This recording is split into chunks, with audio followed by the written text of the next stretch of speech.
एका मोठ्या जंगलात एक उंट आणि एक कोल्हा राहत होते. दोघेही खूप चांगले मित्र होते. जेव्हा कोल्ह्याला फळे खायची इच्छा झाली, उंट आपल्या लांब मानेने झाडावरून फळे तोडून कोल्ह्याला देत असे. एके दिवशी कोल्हा म्हणाला, "मित्रा उंटा, मला खूप कलिंगड खायची इच्छा आहे, पण कलिंगड नदीच्या पलीकडे आहेत. मला पोहता येत नाही." उंट हसून म्हणाला, "काही हरकत नाही मित्रा, तू माझ्या पाठीवर बस." कोल्हा उंटाच्या पाठीवर बसला आणि उंट त्याला नदी पलीकडे घेऊन गेला.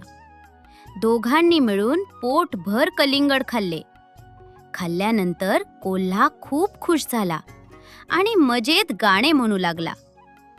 "अरे, माझं पोट फुगलंय, आता तर फुटेल." कोल्ह्याचे गाणे ऐकून शेताचा मालक तिथे आला.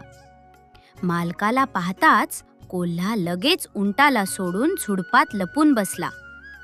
पण उंटाचे शरीर खूप मोठे होते.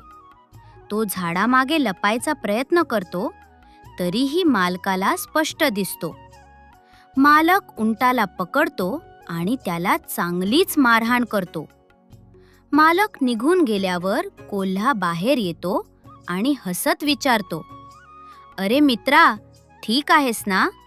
चल, आता घरी जाऊया."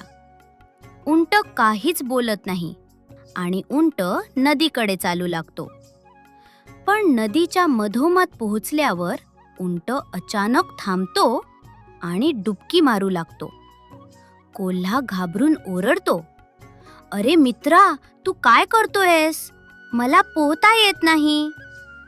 उंट शांतपणे म्हणतो, "मित्रा, जेवण झाल्यावर मला असं करावंच लागतं, नाहीतर माझं अन्न पचत नाही." उंट पूर्णपणे बुडतो. कोल्हा भीतीने "वाचवा, वाचवा!" ओरडू लागतो. थोड्या वेळाने कोल्हा कसाबसा पुन्हा उंटाच्या पाठीवर चढतो.